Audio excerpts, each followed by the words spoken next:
This lecture will be a discussion on sensory motor thinking and pre-operational thinking in early childhood development. So we'll start off talking about sensory motor, and that would be birth to 2 years old. And this is when a child starts exploring the world around them and exploring their environment. They start to put their thumb to their mouth, pick up objects around them, and try to get a feeling for them. They are actively experimenting with toys and experiencing the world around them.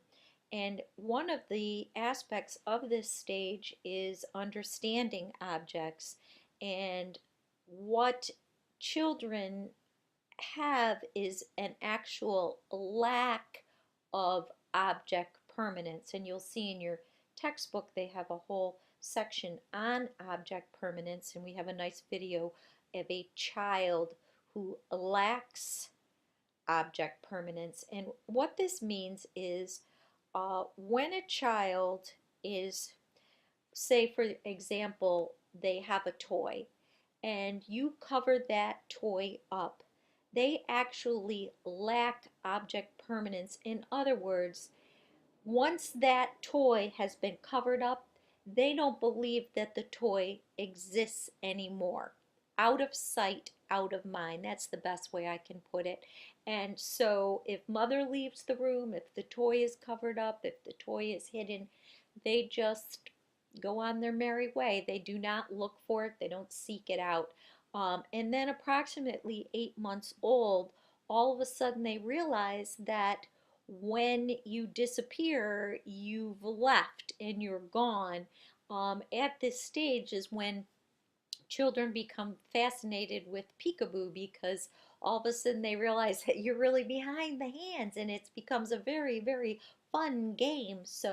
Uh, so they are actually lacking object permanence. The term is called object permanence, but it's a lack of.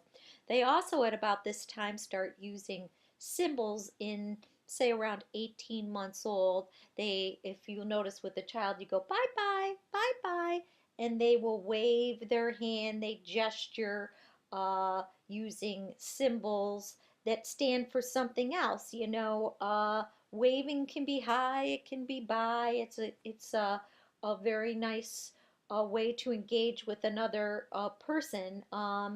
You know, they might respond to something that someone else is doing and gesturing and learning.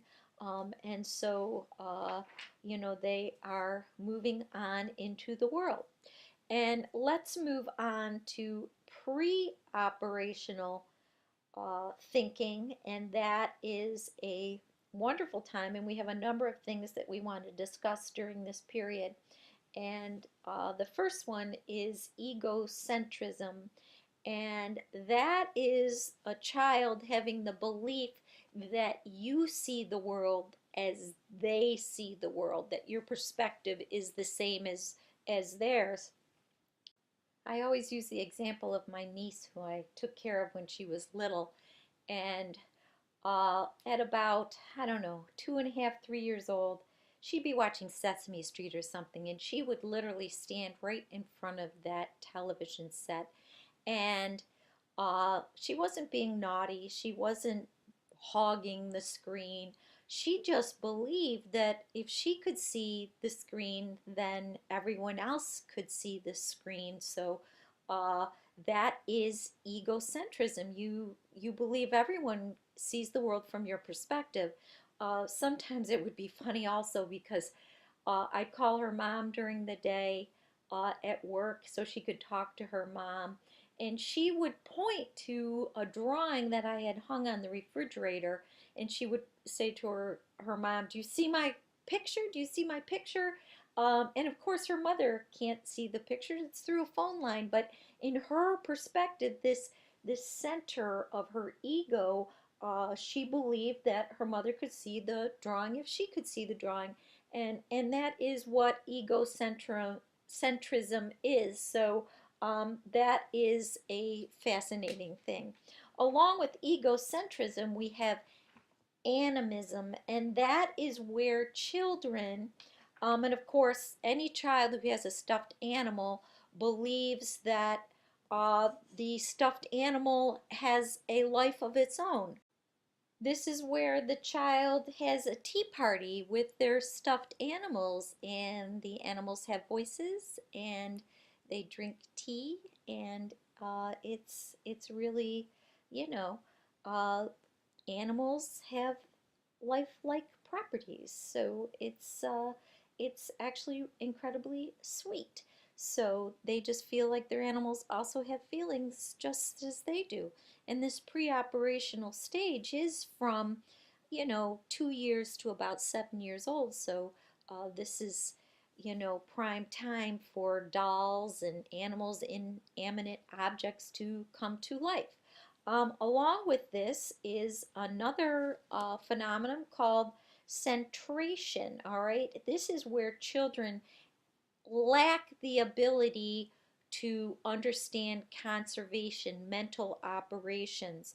Um, so, what they have is, and I'm going to be showing you a video on it because nothing states it more clearly than seeing a child actually exhibiting this lack of conservation, where a child doesn't understand volume, mass, and you take 2 glasses of milk, and 1 glass is short and squatty, and 1 glass is tall and thin.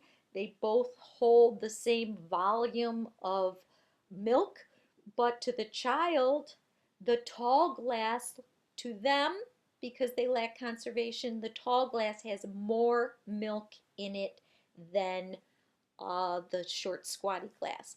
And the last thing in this pre-operational that we're going to talk about is appearance as reality.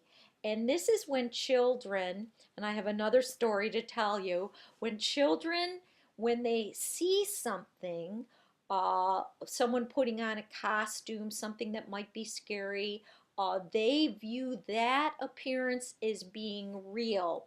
And so here's my little story. So when my son was about 4 years old, uh, I used to go to the boys' classes all the time dressed as a character from Disney or Mrs. Claus or whomever, Pocahontas, Dorothy. I would do this all the time, and I would sing and talk to the kids and stuff like that. But so one Halloween, this Halloween, I went as a wicked witch, and I used the voice, the whole thing, and I was reading to the children in the nursery school class, and my son started crying, and he says, and I have this voice, and he's like, "You go away, you go away. I want my mommy back," because to him, appearance is reality is I was no longer mommy.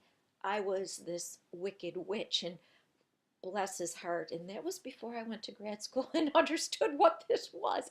So, it was like, oh, it was just too precious. So, um, that's the end of this short lecture, and then we will move on after a little more reading. All right. Until next time.